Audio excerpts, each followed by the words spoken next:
Добро дојдовте на Беседа, македонската емисија за високи и возвишени теми. Јас сум процесорот. Јас сум свештеникот. А денеска со нас имаме еден специјален гостин. Тоа е нашиот умилен радикален интернет фантом и друго познат пријател од МК Твитер, познат како Токсоносецот.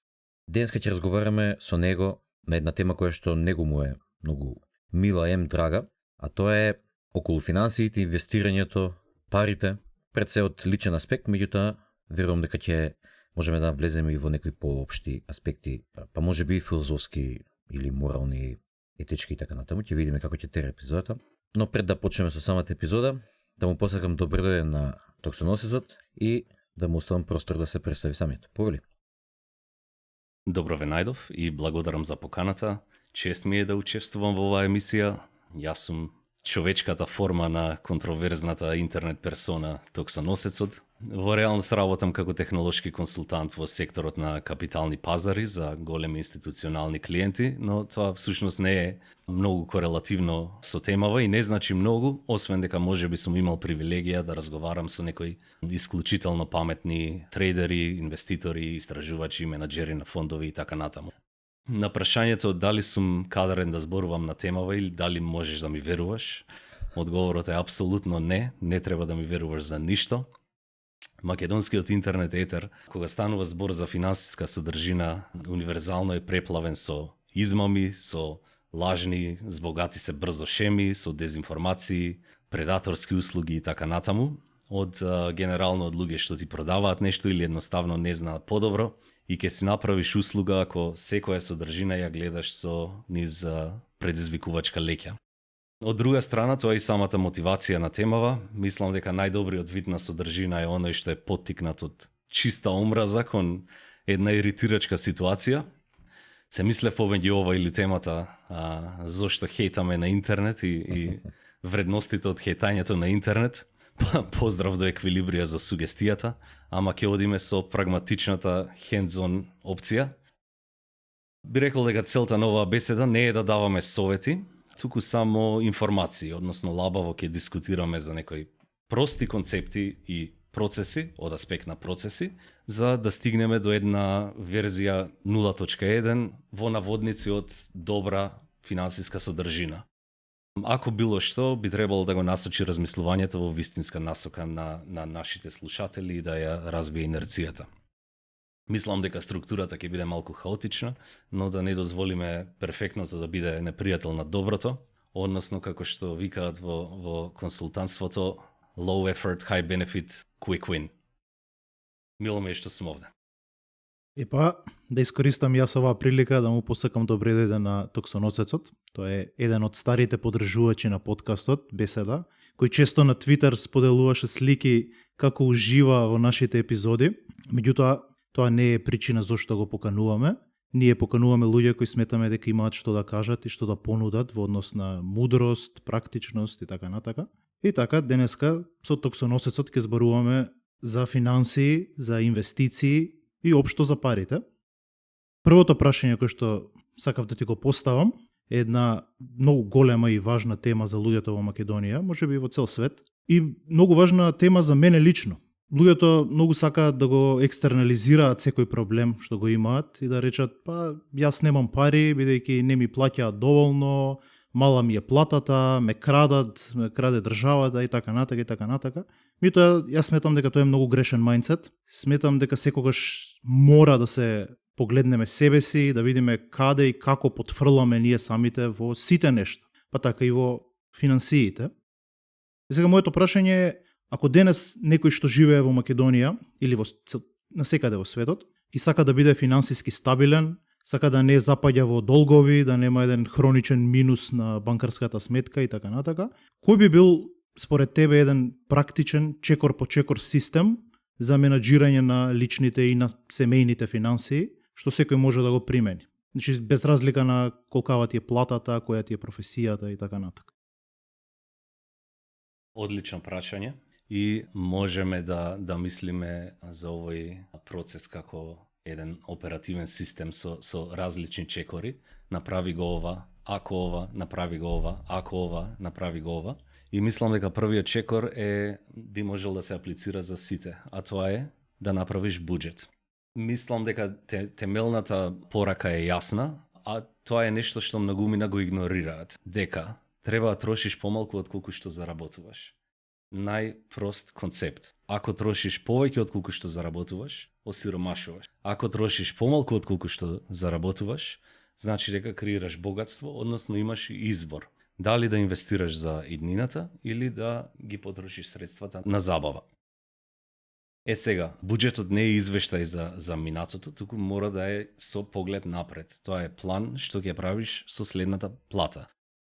Затоа мора да биде конкретен, значи не од прилика, мора да биде запишан, тоа значи дека треба да одвоиш време и да искористиш Excel или некој од апликациите за да ги издокументираш сите трошоци и сите приходи, и мора да биде флексибилен, зашто животот знае да те удри со непланирани трошоци. Значи првиот практичен чекор би бил седни и направи буџет. Почнуваш од приходот. Не колку ти треба, односно колку реално имаш. Тоа би било платата и бонусите, сезонските приходи, било какви хонорари или фриленс проекти, секундарни приходи од, преводи, приватни часови, работа преку викенд и така натаму. Клучното е дека го буџетираш нето приходот, значи не бруто платата или било што, и ако имаш променливи приходи, планираш со конзервативна бројка, односно помалата или посигурната. Потоа ги запишуваш трошоците и ги делиш на мора и сакам. Значи, трошоците што мора да ги подмириш се оние основни есенцијални трошоци. Тука можеме да направиме паралела со Масловата пирамида. Пример, храна, мора да јадеш преку месецот, кирија или рата за кредит, зашто мора да живееш негде, основни сметки како струја, вода, грејење, комунали и така натаму. Тука има едно интересно меме Wi-Fi на дното на Масловата пирамида. Во модерниот свет битно е да имаш и комуникации со остатокот од светот. Мислам дека ако си изолиран може да ти влијае негативно на менталното здравје, значи е битно да си поврзан.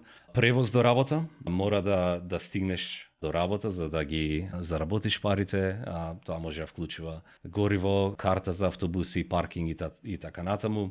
Основна лична грижа и здравство и се она без кое што не можеш да живееш. Лекови, шминки, било што. Сега, доколку си во долгови, тука е клучно и да ги платиш минималните рати за долговите ако постојат. Значи, овие се, ако некојаш ти се стегне буџетот, овие се тие што мора да останат. Се друго е нешто што сакаш, ама можеш да го намалиш. Во втората категорија би биле работи како излегувања, покафулиња, кино, концерти, претплати за Netflix или било шо, поубава храна во ресторани, разноразни гаджети, телефони, надградби и такви работи. Значи, поентата не е тука да се казниш и да живееш како монах, туку да бидеш намерен во одлуките. И не заборави дека има трошоци што не се месечни. Значи, тоа би биле работи како регистрација, сервис, да смениш гуми за колата, школски трошоци. Нова година е секоја година во исто време, свадби, слави, одмори, подароци за роден ден и такви работи. Значи, тука трикот би бил годишниот трошок да го поделиш на 12 и секој месец да тргаш на страна. Значи, ако знаеш дека ќе доаѓаат празниците и ти треба 30.000 денари, тоа би биле од прилика 1.500 денари месечно. И кога ќе дојде декември, парите те чекаат наместо да се спасуваш со кредитна картичка. Тука има и една битна психолошка финта, тоа е дека на крајот на месецот може да ти изгледа дека ти останале екстра пари, но тоа не се вишок, туку се наменети за тие нередовни трошоци што добро ќе дојдат. Така да тоа би било првиот чекор што треба да го направи секој. Сега, вториот чекор и тука нема многу искуство во оваа тема, ама има логичка смисла, е тоа да провериш дали ти следи некаква помош или олеснување од државата. Например, дали имаш право на социјална помош, детски додаток, било какви субвенции, даночни олеснувања, ослободувања или така натаму. Имам едно прашање до свештеникот, дали има морал хазард да максимизираш за вакви трошоци, односно дали треба да си охрабрен да максимизираш колку социјално земаш. Добро прашање. Не го размислев, баш не сум го размислувал ова никогаш. Мислам дека има. Мислам дека има затоа што во однос на тоа колку си ти способен, меѓутоа тоа е психолошко прашање, тоа не е прашање кое што може да ти го одговори државата или не знам докторот така натака. Мислам дека ти можеш да се погледнеш себе си да си речеш, добро, колку сум способен да работам и дали сакам да работам, дали има во мене некоја психолошка причина која што ме спречува да работам, дали сакам да бидам некој човек кој што само сака да лежи дома и да зима пари и да биде паразит на општеството, паразит на универзумот во кој што живее, или сака да биде некој кој што се вложил, кој што ги создал своите пари. Ако мислиш дека ти не вредиш да бидеш некој кој што создал нешто во животот, а можеш, тоаш мислам дека тоа е морално погрешно. А ако не можеш, тоа е сосема во ред. Значи, универзумот, реалноста ти дала лоши карти, ти дала многу лимуни и сметам дека е фер другите луѓе да ти помогнат во животот поради тоа. Да, на некој начин даноците се тип на осигурување и ако си плаќал придонеси долго време, мислам дека би било во ред ако ти треба помош да ја искористиш.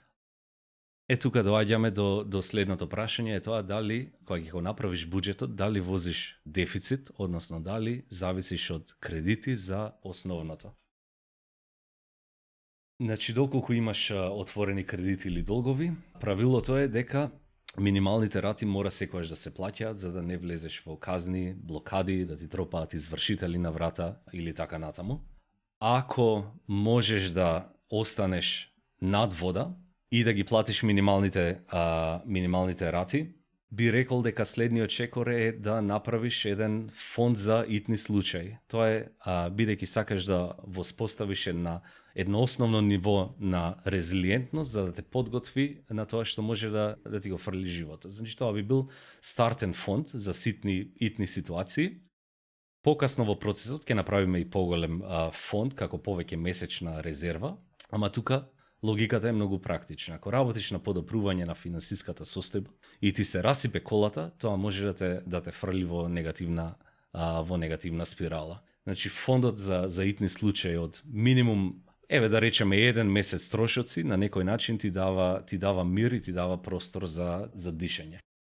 Сега, ако приходите не се доволни за да ти ги покријат сите трошоци, тоа значи дека си во една тешка ситуација и тука нема прагматичен совет за сите во светот. Значи во некои држави има одредени репутабилни организации што можат да те советуваат за таква ситуација или што можат да разговараат со твоите кредитори наместо тебе. Но за жал, колку што знам, во Македонија нема такво нешто и доколку си во континуиран минус и не можеш да ги покриеш тие основни трошоци или основни рати за кредити, мислам дека најдобра опција ти е да ги прашаш големите јазични модели. Нема подобра опција моментално од тоа, алтернативата би била да западнеш уште подлабоко во живото загрозувачки ситуации.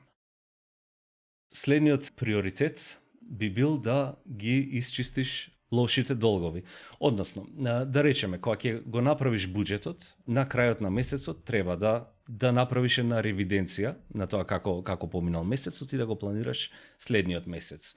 Ги следиш трошоците, се прилагодуваш ако се појави нешто ново, правиш континуирано нови анализи и следниот месец го правиш тоа малку подобро. Почеток би требало буџетот да биде една месечна ревиденција, потоа се префрлаш на квартално, на крај може би годишно и во еден момент веќе системот ти станала рутина. Но финалната порака би рекол на првиот чекор е да ја совладаш ова вештина и се друго станува полесно. Сега, малку да навлеземе во тоа зошто фондот за итни случаи е дел од темелите.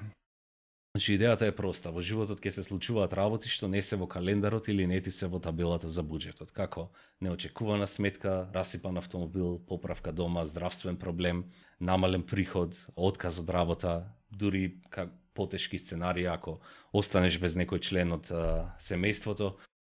Фондот за итни случаи ти е првата линија на одбрана и можеме да го раздвоиме во две категории.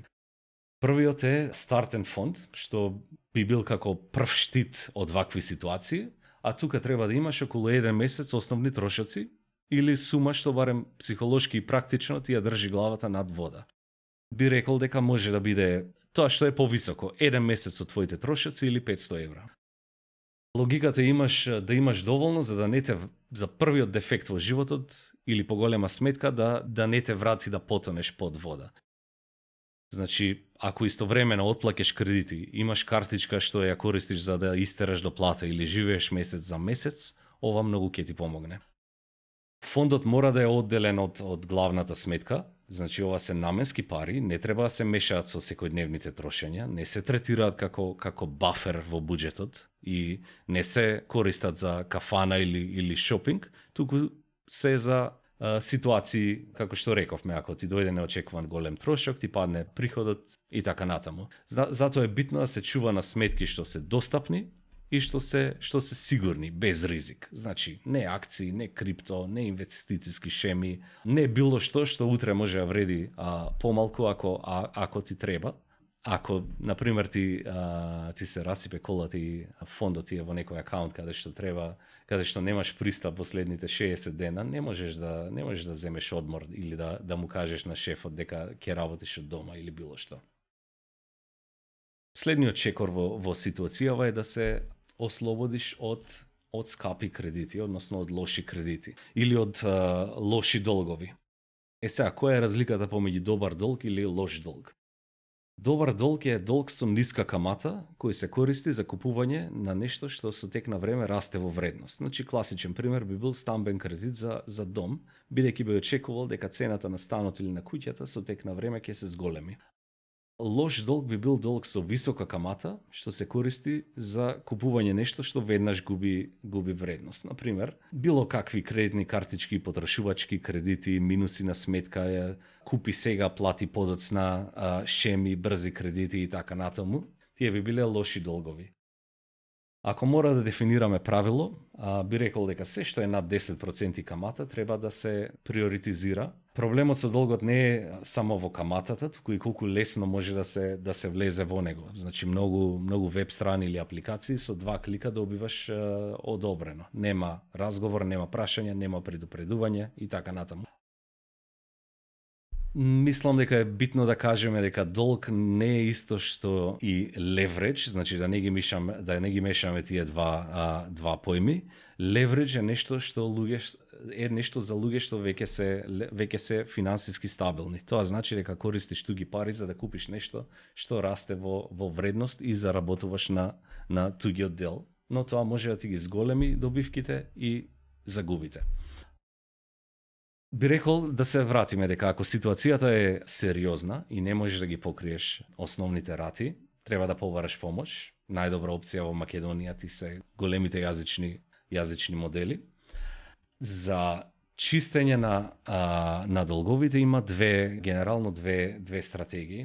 Првата стратегија се вика снежна топка или snowball стратегија, а таа е каде што прво го отплагаш најмалиот долг. И тука има едно психолошко влијание на слобода, кога ќе се ослободиш од еден долг, добиваш брзи победи. И тоа ти предизвикува фидбек луп на мотивација. Значи, психолошки би рекол дека ова е помоќен метод. Вториот метод би бил метод на лавина. Значи, со првиот метод качуваме снежна топка нагоре, со вториот метод предизвикуваме лавината. Тоа е кога прво одиш по највисоката камата. И математички ова стратегија би била најисплатлива, но од психолошки аспект може да трае подолго до првата победа. Сега тука би рекол дека различни луѓе се различни. Најдобриот метод е оној што ќе го истераш до крај. Ако си веќе навлезен во долгови, би рекол дека побитен е психолошкиот метод, бидејќи сакаш да останеш во тој континуиран фидбек луп на мотивација. Ме интересира ваше мислење помеѓу овие две методи. Кој мислите дека би била подобра стратегија за чистење долгови или која би ја преферирале вие? Значи тука сите сме различни и нема правилен одговор. Едниот е психолошката верзија, другиот е математички исправната верзија. Еве ќе кажам од моја перспектива. Значи, сум бил во животот во различни ситуации. Додуша во долгови не сум завлегувал скоро воопшто. Кредит не сум взимал скоро воопшто, меѓутоа сум требал да одлучам од аспект на што да купам и на што во што да ги вложам парите, што има слична некоја си, да речеме, психолошка перспектива. И тоа што сум го бирал да го направам е дека најчесто, мислам, мене таков и општо ми е ставот во животот, дека најчесто се обидам да го направам тоа што е најисправно. А според мене најисправно ми звучи она верзија, втората верзија, каде што се обидуваш најголемиот долг со најголема камата да го отплатиш прв. И тоа да речеме дека така ми личи во редовното функционирање. Да речеме дека еден човек кој што е финансиски, одлична перспектива. Јас ако сум финансиски стабилен, немам стресови од тој аспект дека ќе ми дојдат извршители и дека ќе ми го земат станот или колата или што и да. Значи нема големи стресови. Општо во животот се тера работата, само што имам кредит некој кој што или 2-3 кредита кои што треба да ги исплатам. Во таа ситуација на релативна психичка стабилност и одмореност, тогаш би го одбрал тој метод. Би го одбрал да го елиминирам она што е за мене поисправно да се елиминира, а тоа е долгот со повисока камата. Меѓутоа, може да се случи работата кон елиминацијата на тој долг со највисока камата, плюс животот заедно со тоа во комбинација да ме фрли во некоја си тензична психолошка состојба, во која што ќе треба многу да се работи и многу да се лишуваш себе си од премногу работи и тоа тешко знае да биде врз психата и можеби во некои ретки ситуации би го одбрал другот. Значи таму каде што ќе бидам пред преголем животен притисок во тој момент, тој период и имам например различни долги, тогаш би рекол ајде да почнеме со малите чекори. Слично како кога почнуваш некаков проект и треба да го расцепкаш на мали чекори, нели, за да ги постигнеш, да го постигнеш целиот проект. Слично и ова. Значи, ама тоа зависи од ситуацијата во која што се наоѓам. Психолошката состојба, кризата, интензитетот на кризата, ако воопшто има и така натаму. Јас искрено не би се сложил со аргументот дека таа втората стратегија, лавина стратегија е, да речеме, логички поисправна, бидејќи сметам дека кога ти, да речем, имаш два кредита. Едниот има многу голема каматна стапка, има, да речеме, 13% или 10%, не е важно. Имаш некој друг што е со многу помал процент. 3%, 5% и така натака. Ти имаш лимитирани средства со кои што ги враќаш овие два кредита. И затоа, ако овој големиот кредит трае долго време, трае да речеме 5 години или 10 години, а овој трае помалку, ти всушност ќе го влечеш овој малиот кредит со тебе 10 години, мислејќи дека така побрзо ќе се ослободиш од овој големиот, бидејќи тој има поголема каматна стапка. Меѓутоа тоа е логичка грешка.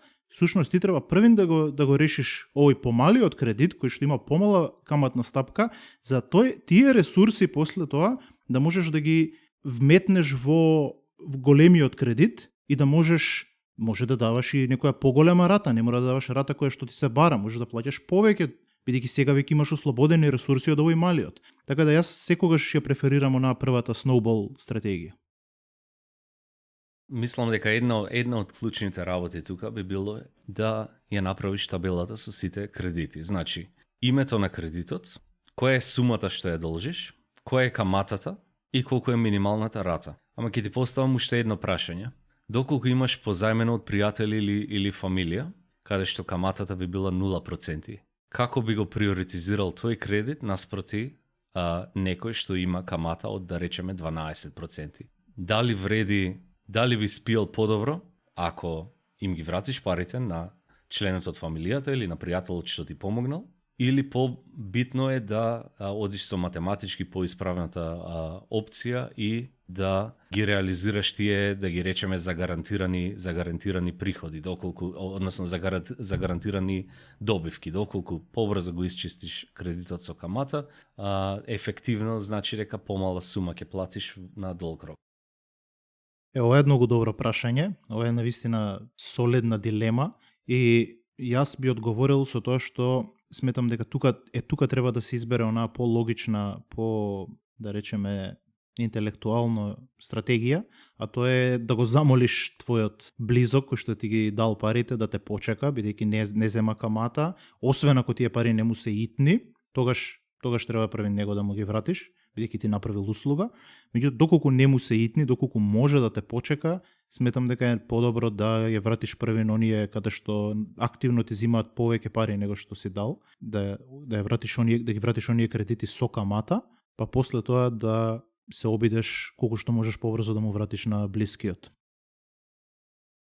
И јас се согласувам со свештеникот со тоа што би рекол вака. Би се согласил дека прво треба да се исплати оној кој што 12%, а да го замолиш човекот кој што ти позаимил со 0 камата блискиот да почека. Меѓутоа, мислам дека треба да имаш обзир спрема колку е пристојно да те чека човекот и ако го надминеш заради X причини, еве, дури да отплатиш овој долг со 12%, едноставно не си стигнал во пристојно време да му го вратиш долгот на блискиот човек, тогаш мислам дека треба да му вратиш повеќе. Јас дури би рекол, треба да му додадеш, ако можеш, секако, плюс на средствата што ти ги дал, барем минимум исправени за инфлација. За да му бидат исти по вредност кој ќе му ги вратиш. Значи, доброволна камата. Да, доброволна камата, токму така. Интересно. Ќе дискутираме покасно за инфлација и што значи тоа. Во меѓувреме, значи имаме направено, кај сме на тој процес, имаме направено буџет, имаме побарано социјално, ако ни следува. Ако возиме дефицит месец за месец, имаме побарано помош од најдобрите опции, што според моето истражување нема подобри моментално од големите јазични модели, за жал. Го плаќаме минимумот на кредитите, се додека не ги исчистиме и имаме фонд за итни случаи од 1 месец или 500 евра, тоа што е повисоко. Сега, следниот чекор во процесот би било да го направиме целосниот фонд. Значи, тој фонд од 1 месец или 500 евра, можеме да го наречеме стартен фонд, но откако ќе ги средиме краткорочните долгови, кредитни картички, потрошувачки кредити, минуси и така натаму, следи малку поголема цел, а тоа е целосниот фонд. За повеќето луѓе би рекол тоа е дека е од 3 до 12 месеци на основните трошоци. Нема строго правило за ова, зависи од повеќе фактори и на некој начин е како кебе. Зависи од твојата психологија, некои луѓе сакаат да спијат со подебело кебе или орган, некои сакаат со потанко. Битно е да се почитуваат правилата на достапност, односно да можеш да ги пристапиш тие пари истиот ден или максимум за 2-3 дена и сигурност, значи да се без ризик. Но како што реков, целосниот фонд зависи од, да речеме, 3 работи. Значи првата би била животната ситуација каква ти е, дали имаш деца, дали живееш сам или сама или со партнер или партнерка, дали има втор приход во домот, зашто ако на пример ти ја изгубиш работата, различен од луката ако твојот партнер или партнерка ќе може да те покрие со неговиот или нејзиниот приход. Колку месеци ти се потребни за ти да спиеш мирно? Значи некои луѓе се смирени со 2-3 месеци, други сакаат 6 или повеќе месеци за психички мир, како што реков, таа аналогијата со кебето.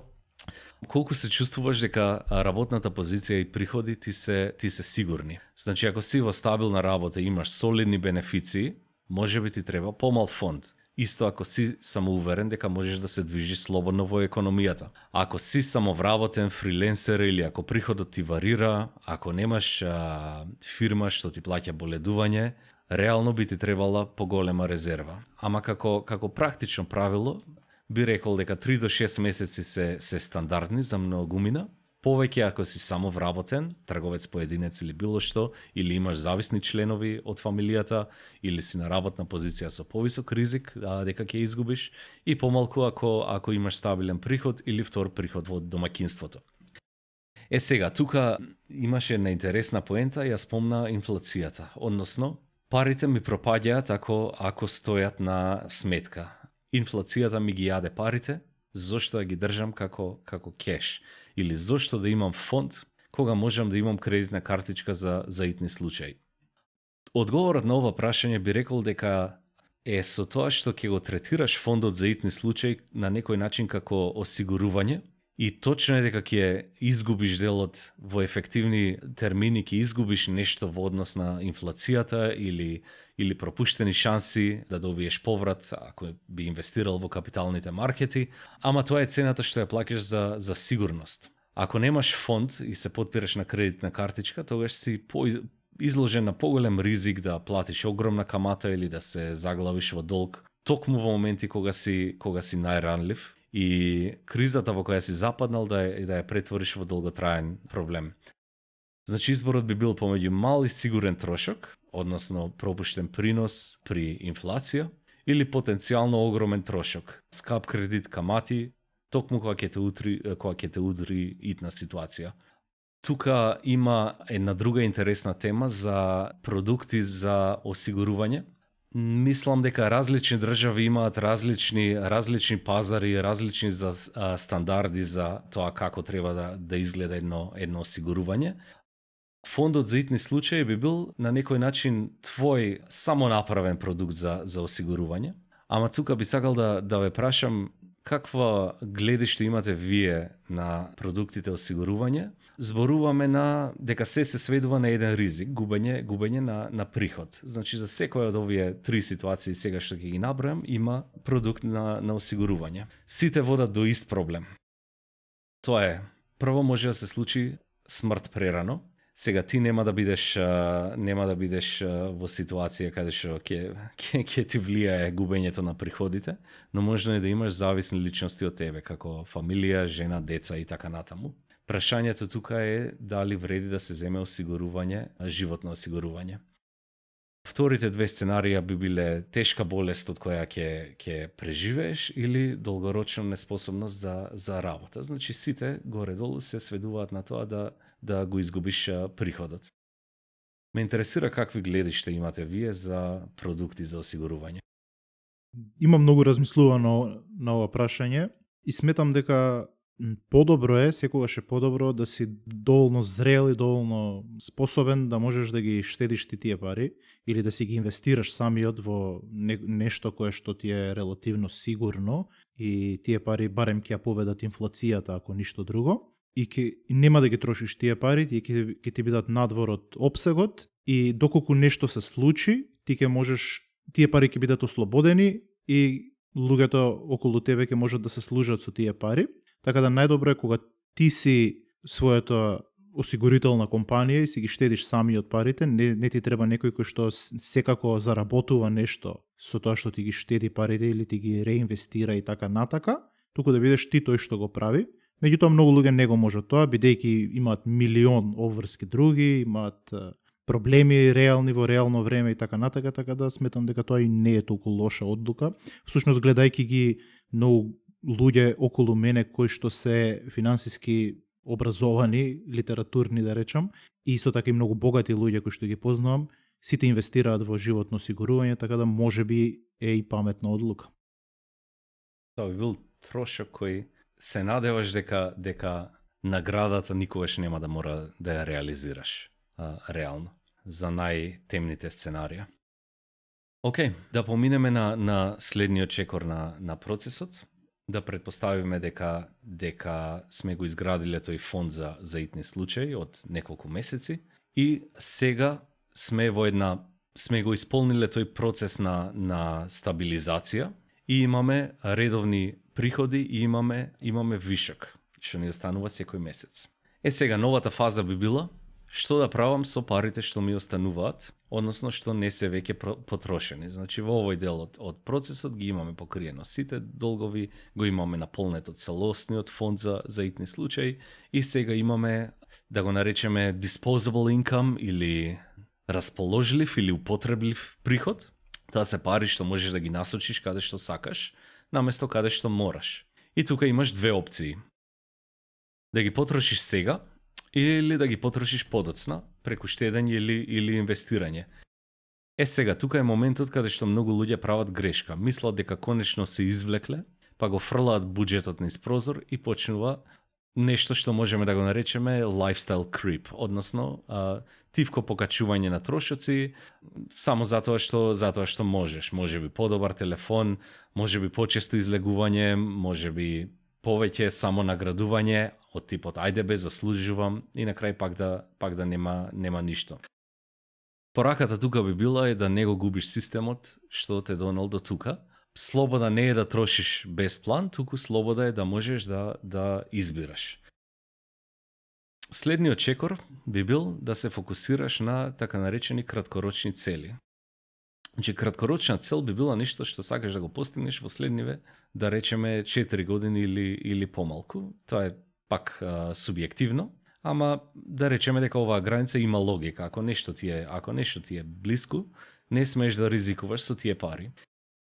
Сега, некои примери за краткорочни цели може да бидат, например, одмор следното лето, нов автомобил во следните 2 години, не знам, свадба, реновирање, нов мебел, нова техника, некаков курс или образование, како например мастер студии или лиценци, може би штедиш за депозит за прво живеалиште, може би сакаш да имаш мини пауза од работа, да речеме сакаш да одиш на 6 месечно патување низ светот, да не можеш да работиш. Може би сакаш да почнеш нов бизнис и ти треба стартен капитал, сакаш да отвориш бизнис наместо да си работник. Значи нема глупави цели, целите се лични. Поентата тука е да запишеш и да им дадеш бројка и да им дадеш рок. Инаку остануваат само желби што ти се назад во главата. Значи што треба да направиш тука? Број 1 е да го прегледаш буџетот и да одлучиш колку можеш да насочиш кон овие краткорочни цели. Значи колку пари реално ти остануваат месечно по основните трошоци, итниот фонд, ако се уште го градиш, и задолжителните обврски. И битно е тука не само инвестирање во иднината, туку планира и за уживање и за да потрошиш пари на забавни активности. Не сме на земјава само да собираме пари. Мислам, убаво е да вложуваш во иднина, ама и сегашноста е важна. Тоа сакав баш да те прашам понатака низ самиот емисија, сакав да те прашам за односот кон парите и добро е што навлегуваме во оваа тема. Првин сакав повеќе да ми објасниш околу инвестициите. Дали инвестицијата е нешто кое што вреди да се просечен човек да вложи време, енергија, да учи да инвестира и така натака, и под кои услови тоа има смисла, или за обичен човек тоа, за просечен човек подобро е да не навлегува во тие работи? Одлично прашање. Тоа би бил следниот чекор во системот. Значи, откако ќе ги расчистиме, откако ќе ги испланираме и ќе одвоиме буџет за краткорочните цели, веќе навлегуваме во долгорочни цели. Сега, што е инвестирање? Инвестирање е вложување пари, време или ресурси со цел да се оствари добивка во корист или корист во иднина. И би рекол дека ако плаќаш придонеси и ако го пополнуваш тој вториот столб за задолжително пензиско и инвалидско осигурување, ти честитам, ти си веќе инвеститор. Значи, инвестирањето е процес на купување на средства, како акции во компании со очекување дека во текот на времето ќе оствариш добивка. И речиси сите имаат инвестиции, како примерот што го дадовме со пензиите, дури ако не го сваќаат тоа. Значи, ако плакеш во вториот пензиски столб, веќе си инвеститор. Сега, во наедноставната форма постојат две работи во кои што можеш да ги направиш кога инвестираш пари. Ке се вратиме на повеќе опции. Двете главни се дека првата е да станеш делумен собственик на една компанија. Тоа е нешто што се нарекува инвестирање во акции или equity investing. И наградите што ги добиваш се редовните дивиденти што компанијата ги исплаќа во готово, или надеж дека стратегијата на компанијата е силна, што со текот на времето ќе се одрази преку раст на профитот и зголемување на цената на акциите. Втората можност е да ги позаемиш парите на некому, дали било тоа да е поединец, што не е препорачливо, компанија или држава. За возврат инвеститорите добиваат приходи, често наречени купони, и го добиваат назад својот капитал на датумот на доспевање на заемот. Значи, инструментите на заем се нарекуваат хартии од вредност со фиксен приход, односно fixed income, бидејќи приходите се утврдени однапред, или со други зборови се нарекуваат обврзници или bonds. Генерално, колку е поголем ризикот да не ги добиеш парите назад, е пропорционално со тоа колку е подолг периодот на кој што ги позаемуваш парите. Значи, колку повеќе ризик, толку повисока каматна стапка би очекувал за да ти биде платена од заемопримачот. Кога следен пат ќе ставиш депозит во банка, запамти дека всушност ти ги позаемуваш парите на банката и во тој контекст високите каматни стапки на депозитите, например, за време на глобалната финансиска криза во 2008, кажува една получена приказна дека нивните стратегии биле ризични. Сега, во кои други средства можеш да инвестираш, односно во купување акции и обврзници? Баш ме интересира уствари вашето мислење тука, кога ќе кажем инвестирање, во кои средства помислувате дека можете да инвестирате? Кои се примери на средства во кои што можете да инвестирате според вас? Значи, на ова прашање ќе ти дадам малку неконвенционален одговор, затоа што кога размислам и кога мислам на така нареченото вложување, односно инвестирање, повторно, како и што сум кажал многу пати досега, се водам според една максима или едно правило дека во најопшта смисла нематеријалните, душевните работи се побитни и имаат приоритет пред материјалните. И заради тоа не сум се обсесирал многу и не сум навлегувал многу во финансиите, во финански конструкции, во начин на вложување. Секако не сум тотално неписмен, ме интересирало, не дека не е интересна тема, меѓутоа колку сум имал време нели да посетам на истата, зависело од различни ситуации. Така што ќе почнам прво со неконвенционалниот дел од одговорот, а потоа ќе продолжам со конвенционалниот, односно директно ќе ти го одговорам прашањето. Значи, кога зборувам за вложување и ако нели нематеријалните нешто имаат приоритет, се побитни, тогаш вложувањето треба да биде пред се во нив. Да речеме дека тука ќе влезат меѓучовечките односи, семејните односи, односите со твоите соземјаци, твојот народ, твоите блиски луѓе, твоите другари, пријатели и така натаму. Исто така и односот сам со себе, со Бог, со духовното, со оно што не може да се искаже, со апсолутното. Значи, овие работи имаат приоритет кога се размислува на вложување. И во нив можеш да вложиш на нематеријален начин или да ги поддржиш преку некаков влог во материјален начин. Кој што, значи, директното вложување во материјалните нешта не резултира во нематеријални ефекти, меѓутоа посредно ги помага нематеријалните нешта. Например, купуваш стан во кој што живееш и основаш семејство и сега семејството како нематеријално нешто и тие луѓе таму што се делат семејството може да живеат мирно со задоволени некои основни потреби.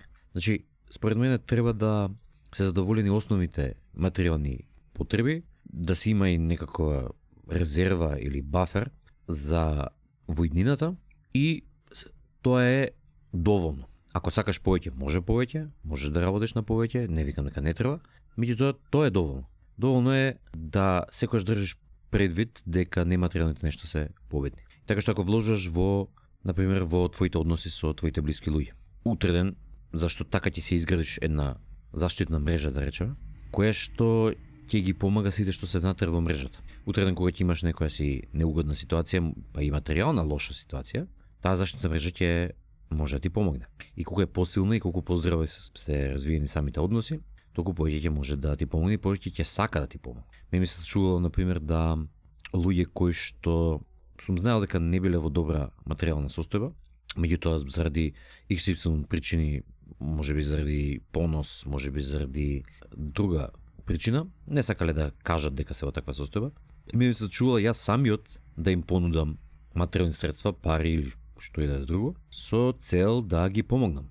И сум инсистирал, сум настојувал да ги прифатат средствата кои што им ги нудам. Значи, тоа ми било општиот став. Со тоа ги градиш односите и со тоа ги помагаш самите луѓе за потоа да бидат она што си сакал ти да го постигнеш, да им помогнеш, а тоа е да се остварат себе си. Нели? Повторно нематеријалните нешта. Сега се вратам на конвенционалниот дел во одговорот. Ако конкретно збориме за вложување во финансиски од финансиски аспект или во некакви материјални средства, би рекол дека тука пристапот треба да ти биде да се основа на едноставност. Значи, треба да вложиш на начин кој што тоа што си го вложил, прво, нема да биде нешто што некакви пари или некакви средства кои што ќе те болат ако ги дадеш. Значи, пред се со вишок средства би вложувал, а после после тоа што влогот би го сместил во некои системи каде што самиот систем ќе работи за мене. За да нема потреба јас секојдневно и активно да се окупирам да се замарам околу тоа што се случува со мојот влог. Еден пример е, ако во 2017 година, кога беше еден првиот оној бум на биткоин, си вложил тогаш одредено количество пари во биткоин, до денеска не си требал ништо да правиш и тие пари ќе ти бидат триплирани, квадрирани. Значи, едноставно, самиот систем работи за тебе, работел за тебе во претходниот период, тоа не зачека ќе продолжи да работи, меѓутоа во овој претходен период работел, без разлика на крчувањата и на падовите, и тоа значи дека ти не си требал ништо да правиш, ти едноставно си ги вложил тие пари на пример тогаш и сега добиваш многу повеќе пари назад. Слично и со акции или со некои други финансиски средства, значи бари ги оние кои што се темелат на некаков систем, во кој што другите луѓе кои што сакаат активно да се вложуваат со своето време и со памет и со тргување и така натаму, самите се вложени во самиот систем и работат на тоа да го одржат самиот систем. И ако вложиш во таков систем, тогаш ти има многу малку што треба да правиш, а самиот систем ќе ти ги одржува средства. Ето тоа би бил мојот совет, неконвенционален и конвенционален. Значи, интересен е примерот за криптото, односно за биткоинот. Криптото или биткоин, Dogecoin, не знам, Twittercoin, и временската рамка е интересна, бидејќи интересот за криптовалути порасна значително од скокот на цената на биткоинот во 2017 година. Значи, без разлика на вашите ставови, неспорно мислам дека тоа е многу нестабилно средство и треба да внимаваш да не ти го доминира портфолиото и да не вложуваш премногу надеж дека ќе достигне нови рекорди или дека ќе ги надомести претходните загуби. Да, точно. Значи, низ историјата имало многу средства што така достигнале некои луди цени пред да се срушат. Например, познат пример е холандскиот пазар на лалиња. Не памтам точно која година беше, ама поентата е дека нема гаранција дека криптовалутите ќе продолжат да растат. И главниот проблем со крипто како во наводници инвестициско средство е што засега одржливо профитабилните употреби на крипто остануваат шпекулативни и недокажани. Иако има премногу информации, просторот е преполн со измами и понзи шеми што тврдат спротивно и разноразни криптовалути со различни апликации, твој единствен извор на принос е надежта дека некој ќе го купи за повеќе од колку што ти си платил. Во инвестирањето би рекол дека ова се нарекува теорија на поголемата будала, односно Greater Fool Theory. И ова е спротивно од акции, каде цената делумно се темели на очекувани идни приходи. И самото поседување може да носи приноси без да мора да продаваш поскапо од куповната цена. Сега мислам дека кога веќе зборуваме за акции, мора да покриеме и диверзификација, односно зошто да ги диверзифицирам инвестициите. Ти рече дека треба да одбереш проспективни компании, но еве да разработиме една поедноставна слика со еден пример, а тоа е да замислиш сценарио каде што секоја компанија во која што инвестираме има 60% шанса да расте во вредност после одреден временски период и 40% шанса да пропадне. Значи, ако го вложиме целото портфолио во една компанија, имаме 60% веројатност за раст, но негативната страна е дека 40% имаме веројатност да изгубиме се. И тоа е страшен исход. Но што ако додадеме уште една компанија? Веројатноста и двете да пропаднат е само 40 по 40 е само 16%. Доколку додадеме трета компанија, тоа би било 40% по 40% по 40% се намалува на 6,4%. По 10 компании, шансата да го изгубиме целото портфолио станува уште помала. Значи, ова не е правило дека си доволно диверсифициран ако избереш 30 или 300 компании, туку ова е хипотетички пример со измислени поедноставни ризици за банкрот за да покажеш колку диверсификацијата е ефикасна. Сега тука има едно средство што се вика инвестициски фондови, кои обично распределуваат средства низ илјадници компании И би рекол дека за повеќето луѓе тоа треба да е стандардниот пристап за диверсификација. Ако видиме некои статистики, ќе видиме дека всушност во последните 30 години негде околу само 2,5% од компаниите преживеале и се одговорни за растот на пазарите, односно за растот на пазарите на акциите. И тука би рекол дека не е паметна одлука да бараш златна игла во купче сено, туку едноставно дека е подобра одлука да го купиш сеното. Значи да направиме два примери за профили на луѓе што би инвестирале. Еве, да речеме, профил 1 е да го наречеме бумерско инвестирање. Тоа би било, например, си многу сиромашен, немаш многу средства и инвестираш на почетокот на годината, да речеме 500 евра во некаков фонд. И имаш очекувана добивка од 10%, значи на крајот на годината имаш 550 евра. На крајот на година број 2 би имал колку? 605 евра. И сега тука некој би рекол дека ова е преспор раст, нема да ми ја покрие ни сметката за парно, и дека не знам зошто ми го кажуваш ова не ми е корисно. Тоа што јас сакам да го правам е да го наречеме YOLO инвестирање, односно со тие 500 евра отвараш акаунт и почнуваш да инвестираш во меме акции или во некакво крипто или NFTs или опции на меме акции. И интересното тука е што има две сценарија што ќе ги опишам малку неинтуитивно. А тоа е, ако имаш среќа, на твоите 500 евра следната недела ќе ти се намалат на 200 евра ако имаш среќа. Зошто? Во таква ситуација ти ќе речеш дека ова се глупости, ова е измама и не сакам повеќе да допирам инвестирање во капитални маркет. Но ако немаш среќа, тие 500 евра ти стануваат 1000 евра и тука се случува еден интересен ефект, а тоа е првото нешто што се случува е дека мислиш дека си гениалец и дека имаш некаква инвестициска теорија или перспектива или дека си видел нешто што никој друг во пазарот не го видел. И второто нешто што се случува е што си ги заебуваш рецепторите за допамин.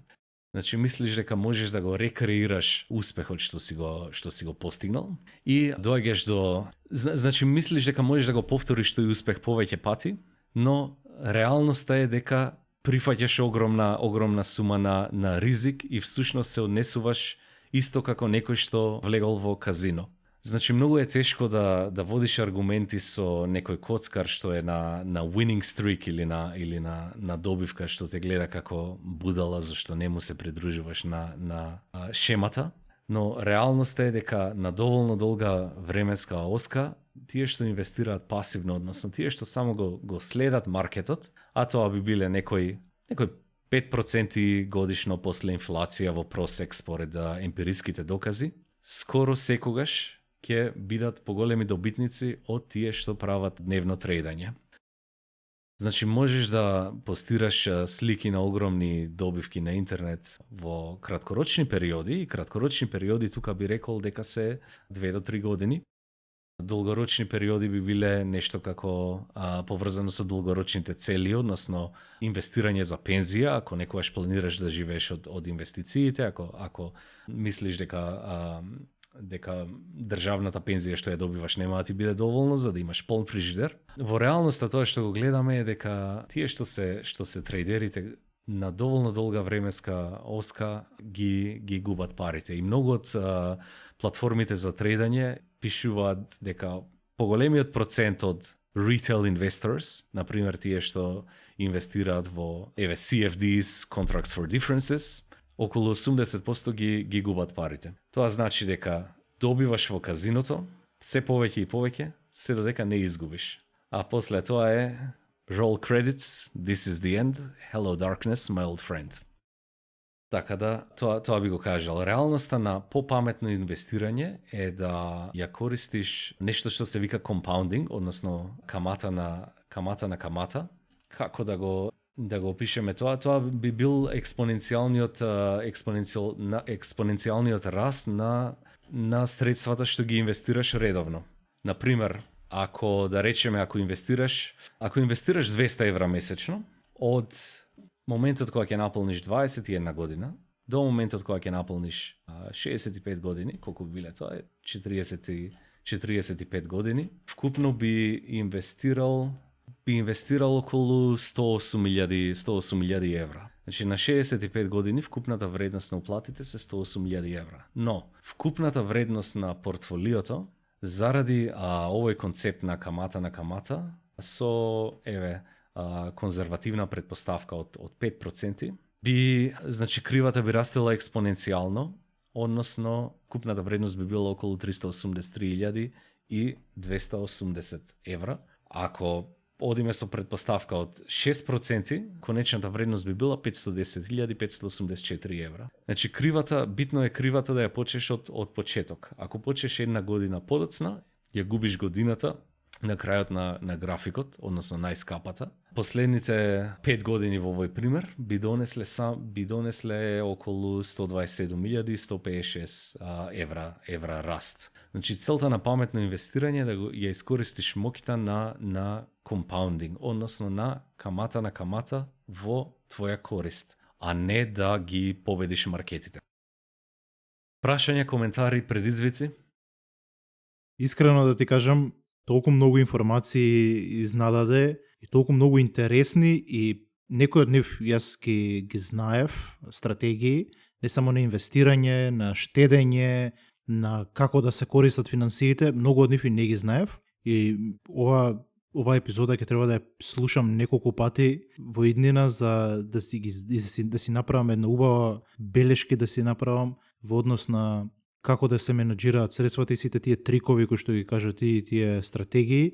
И мене ми се многу интересни, бидејќи јас многу не се разбирам во финанси, имам некое општо искуствено познавање од животот, меѓутоа овие стратегии, сепак некој од нив сум бил во контакт со нив во животот, како начините на враќање на кредити, така натака, некои генерални стратегии, меѓутоа ова беше доста комплексно и доста широко објаснување на како треба да се гледаат финансиите и како треба да се однесува човек кон нив.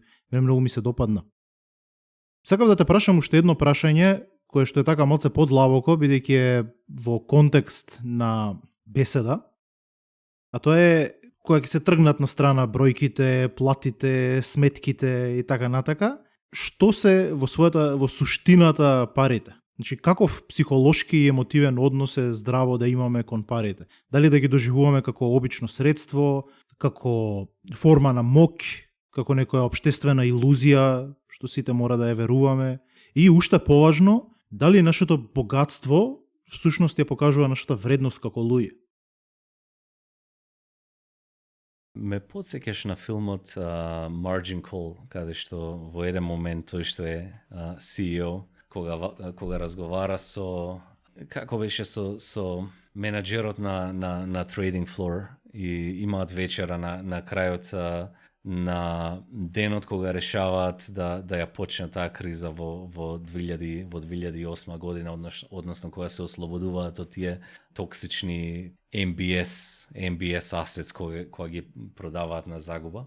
Квотот е "It's just money, it's made up, pieces of paper with pictures on it so we don't have to kill each other just to get something to eat." И во право си дека на некој начин е колку повеќе луѓето веруваат дека парите имаат вредност, толку поголема вистина станува. Единствено нешто што помислувам тука е ова е малку уникатна перспектива, е дека јас лично не сум љубител на bonds, односно на тие fixed income продукти. Јас сум 100% во акции, во equities. И мојата лична филозофија, значи не е ова нешто што други можеби попаметни луѓе што го делат ова мислење, ама тоа е дека доколку паднат маркетите на акции, за 5 години ќе се вратат. Ако веруваш во глобалниот капитализам, ако паднат пазарните цени, за 5 години ќе ќе се вратат генерално. Мислам дека ако видиш, ако ги разгледаш податоците, емпириските докази, следиме некој процес на 3 чекори напред, 1 чекор назад, или 2 чекори напред, 1 чекор назад. Например, за секој 3 години каде што ќе видиш раст, ќе има една година каде што ќе видиш пад. И мора да си спремен психолошки да го издржиш тој пад на волатилните equities markets. Ама поентата ми е, дури и да паднат equities, за 5 години ќе се вратат. Сега прашањето е, што ако не се вратат? Што ако сум диверсифициран, односно имам инвестирано во фондови што ги покриваат сите сектори, што ги покриваат сите географии и што ги покриваат сите market capitalizations, односно сите големини на компании. Што ако сум целосно диверсифициран, купувам дел од глобалниот капитализам, односно редовно инвестирам во дел од глобалниот капитализам и ги изгубам сите пари?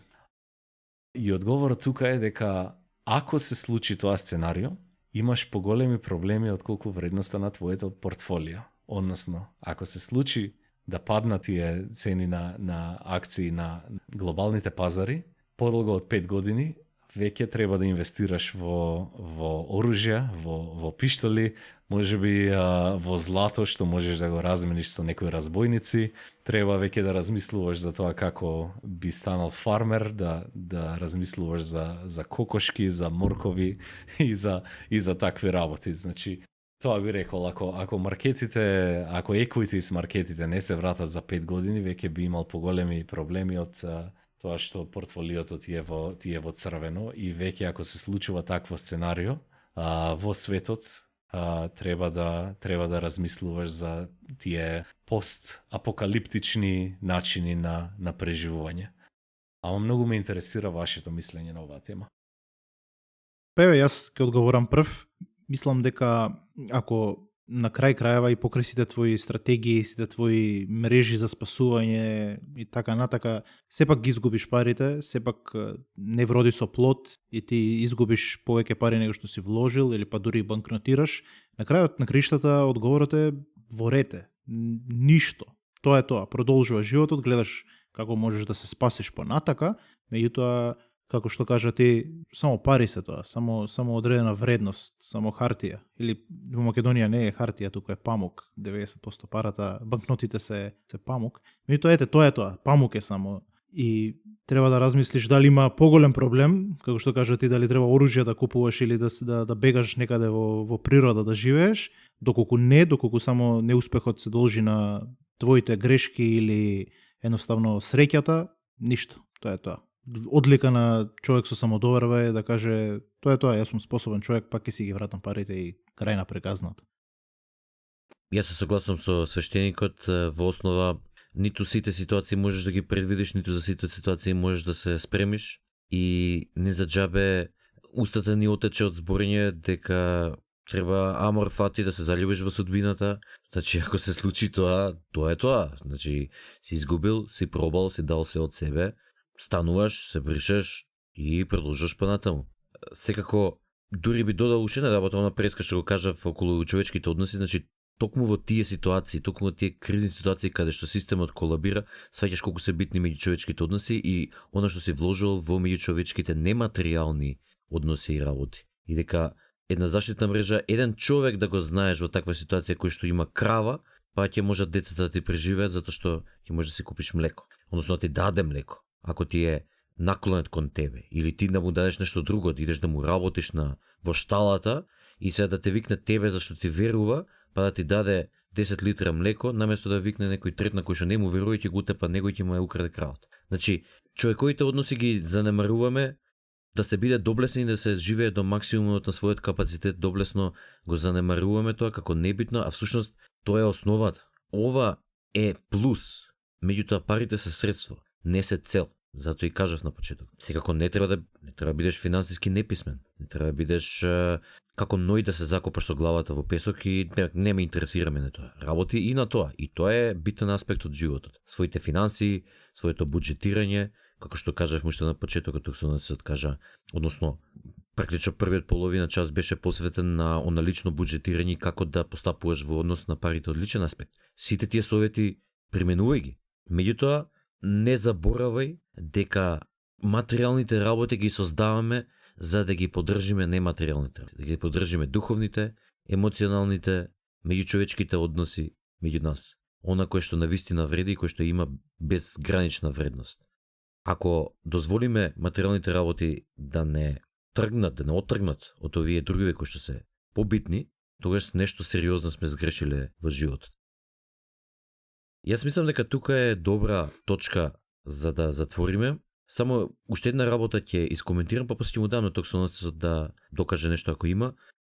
Значи, околу финансирањето. Особено оној првото прашање што беше околу личното буџетирање и финансирање. Јас секогаш сум верувал дека ако не си спремен да станеш експерт во некоја тема, треба да употребуваш методи во таа област кои што се супер едноставни и кои што се евристика и кои што се доволно добри самите по себе без вложување премногу време, напори, размислување и така натаму. Оние совети што ги даде токсоносецот на почетокот, како на пример, пресметај си колку е оној буџет за кризни ситуации кој што треба да го имаш на страна. Значи, направи си калкулација основните трошоци.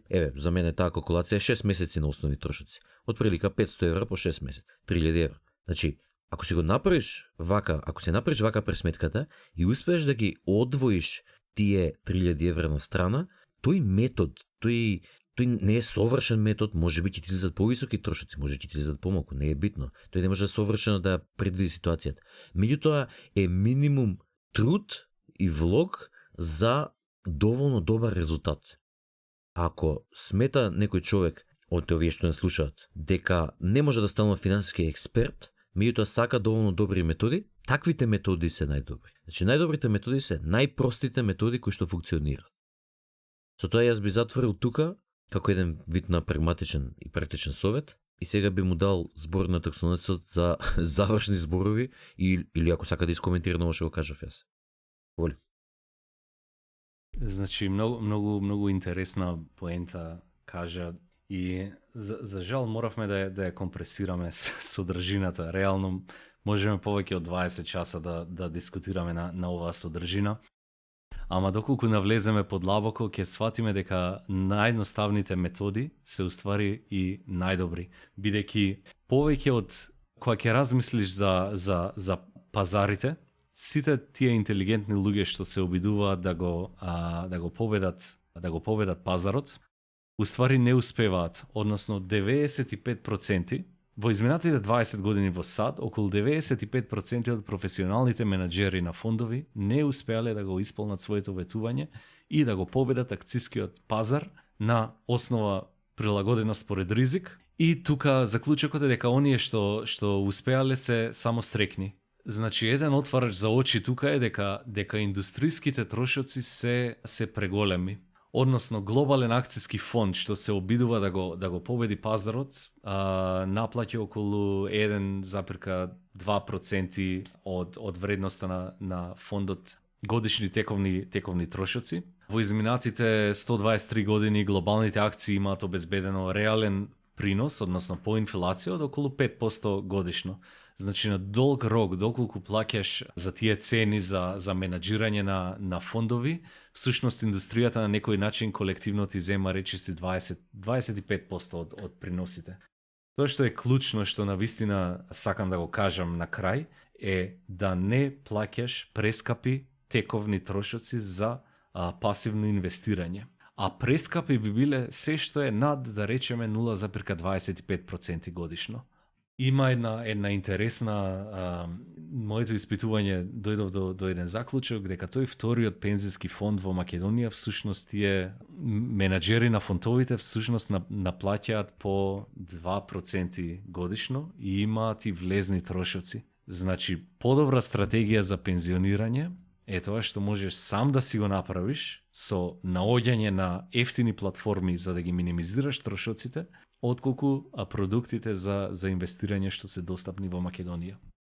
И уште нешто што го открив вчера е дека доколку држиш одредени фондови, а доколку ги држиш позициите 2 години отворени, не плаќаш данок на добивка. Што значи дека за долгорочно инвестирање мислам дека има феноменални опции, доколку малку се потрудиш да ги намалиш трошоците, да ги оптимизираш даноците и да си смирен кога маркетите одат нагоре или надолу, да веруваш на процесот и на глобалниот капитализам и да знаеш дека целта ти е во иднина кога ќе се пензионираш да живееш од инвестиции. Мислам дека тоа е нешто клучно што сакав да го покријам, а за повеќе информации можеме да одговориме прашање на платформата со црно лого. Не само што можеме да дискутираме на платформата со црно лого, туку исто така се надевам дека во иднина ќе имаме повторно ќе ни гостуваш, ќе имаме продолжение на овие разговори, бидејќи, како што кажа и самиот, можеме 20 часа да зборуваме за овие многу важни теми. Како и да е, сакам да се заблагодарам што официјално стана дел од нашата заедница и сега си еден кодомакин на беседа. Ти благодарам. Благодарам за поканата. И јас да се заблагодарам, имаше огнено крштевање. Огненото крштевање слушал се учествува во емисијата. И да, и јас се надевам дека ќе учествуваш повторно во некоја следна епизода. Јас би сакал исто така и да поразговараме покрај инвестирање, да поразговараме и на некои други лични теми кои што се од интерес. Ќе видиме за тоа потоа. Ти благодарам и се гледам во некоја следна прилика. Поздрав. Поздрав.